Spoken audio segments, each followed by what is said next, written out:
Hi everybody, my name is Andy and welcome to Menlo Unscripted. We're so glad you're here, and every week we're going to post some questions and answers and talk about some of the questions that we have here at Menlo. It's been so good to be here. Many of you don't know who I am. I was a pastor in Santa Rosa, California for 21 years. I've been a pastor for 30 years. And I just want to thank Menlo for your unbelievable generosity for all of the money, the missions money that you sent to Santa Rosa, Sonoma County, when we were going through all of the fires. So I just feel like I have this close partnership with you. And now I have the opportunity to be on staff here and just loving it. And we started this Menlo Unscripted because a lot of people have questions and we want to answer those questions. So today with me is Mark Swarner, pastor at Mountain View. Mark, welcome. Thanks, Andy. It's good to be here and just to have an opportunity to talk with the congregation. There's a lot going on. This has been a crazy 2020. To say the least. To say the least, Yeah. kind of just about every possible way, Yeah. and then some. So we just wanted to have a format where we could talk about some of the things going on and answer some of the questions that we know are out there as best as we can. Well, there's been a lot of change, especially the last few weeks, and our pastor here, John Ortberg, has been here for 17 years, and so we're in major transition, time of transition as a church. So we want to talk about the different things that are happening, so tune in every week and check out the Q&A and the questions. But during this time of transition, what's happening, Mark, for our church? A lot of people are asking, what does a transition time look like? Yeah, and that's a great question, and it's a critical time for a church. We have a process to find a transitional pastor, and people are wondering, what does a transitional pastor do? What is a transitional pastor? Like, why do we want one anyway? What is that? What is this thing? Yeah.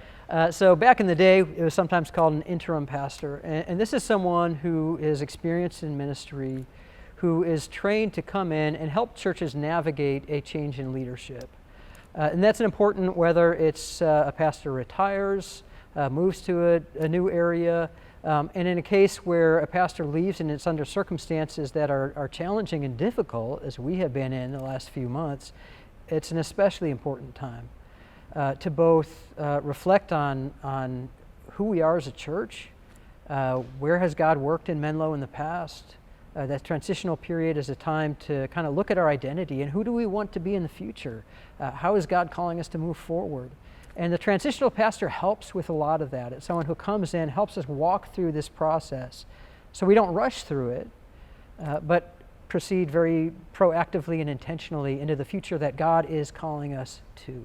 It sounds like after dating somebody for a long time, Yeah. and then you don't really want to go out and find your next, I don't know. There's a word for that. Yeah. It's rebound. Rebound. Right? You It's don't like want if to be in a someone rebound. is in Yeah. a relationship, you don't immediately bounce into the next relationship because you're going to bring patterns that might not be healthy with you into that.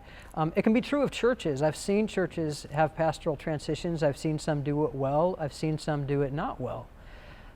So it's really important to figure out who we are as a church in this time period during a transitional pastor. That person gives us the breathing room, the space to think through what do we want to carry into the future that we celebrate from our past? What are things that we might want to change about how we do ministry, about how we make disciples, about how we connect locally in our community that would set us up well for what God is calling us to in the future? And that helps us make sure we are looking for the right kind of leader. If we rush too quickly into a permanent pastoral search, we might be looking for the wrong kind of person.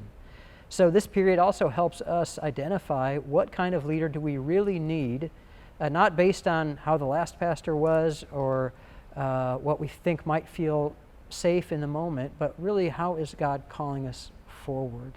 So it's a time to grieve. In other words, Yes. It's space. It's giving us some margin as a church to look back and thank God for everything that John did for us and Yes. was here, but also a time to prepare for the future. Yeah, you said it much more succinctly than I was. Yeah. But I think that grief time is important. It's tempting to want to just say, okay, let's just move on and go back to business as usual. But when you have a pastor that's been somewhere 17 years and they leave under any circumstances, that's a big change. And when that happens, it can lead to sadness, to anxiety of what's the future look like for Menlo? What kind of a pastor are we going to have? What direction are we going to take? It's normal. It's absolutely normal to have all of those feelings of anxiety or sadness, concern, worry. And part of the transition period and the work of the transitional pastor is to help us navigate that emotional landscape so that we as a whole congregation and as individuals in it are in a healthy place. And part of that is conflict too, because this has been a pretty conflicted situation where John left the church. And no matter where anybody lands on the reasons for it or the causes, we need to do the work of healing and reconciliation in order to move forward in a healthy way. So just want everybody to know that what you're feeling is normal. Yes. It is normal. It really is.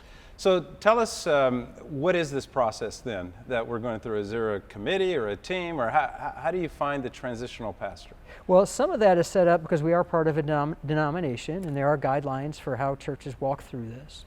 And the elders, the session, as we call it in Presbyterian speak, are the group that will be...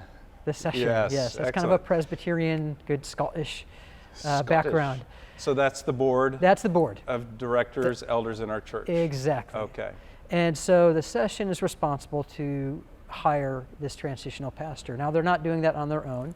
They're forming a search committee with 2 current elders and then 2 former elders who are people in our congregation who have been on the session at one time or another. And we actually have quite a few people who have been elders in our church over the years. And they've got a lot of wisdom, longevity, and those people will lead the process for a new transitional pastor. And at that point, it really is a lot like any other job search. We have a job description, we post it in church networks, we have personal networks that we might have in ministry. We reach out to people who are qualified, who are available, that we think might be a good fit. And then the presbytery, which is the regional body of churches in our denomination in Northern California and Hawaii, will approve and also interview that person to make sure that person is a good fit from an outside lens into that process. So it'll be interviews and Zoom interviews and checking references, all that kind of stuff before an offer is made. And then once that person is identified, typically a transitional pastor serves for initially a 1-year contract. Yeah, I was going to ask you, how long does that person typically stay at a church as a transitional pastor? I know we don't know, but right. But is there a national average? Do you know? There are some standard, I guess, that it happens enough. Churches change pastors, so this isn't a new thing. So the process, we would love to have a transitional pastor in place by the end of 2020. It all depends. We can't guarantee that, but we want to move pretty quickly in that part.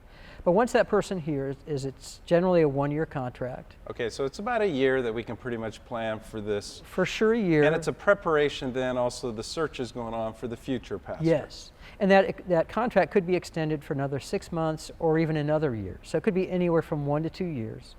During that process, we can, in parallel, be starting a long-term permanent pastoral search process. But as I said before, we don't want to rush into that too quickly, because then we might be looking for the wrong kind of person. Yeah. And another thing, it's important to know, this is not a time where we're twiddling our thumbs. This isn't 1 to 2 years where we're kind of waiting for someone else to show up. This is an important 1 to 2 years, this transitional time. For us to identify where God is leading us in the future and really embrace that and commit to that.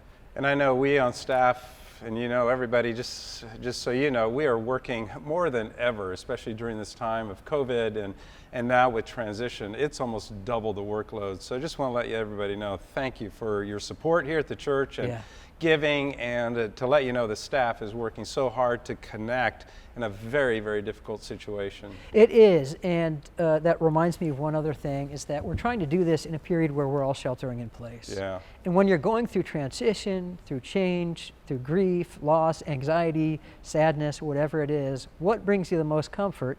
It's gathering with other people. And so it amplifies the emotion here, because we just can't do that in normal ways. We're able to do it through Zoom calls or in little bubbles that we have socially. So it makes it harder for all of us right now, because we just want to be together, and it's just hard. Yeah. Well, Mark, thank you for being with us. Yeah. And we are going to keep interviewing Mark and other people on staff. And so be looking for Menlo Unscripted as we answer the questions that we have here at Menlo. Hopefully this was helpful, informative. And if you have any questions, make sure you email us at the church office. And we want to answer as many questions as we can. Thanks a lot. Thanks.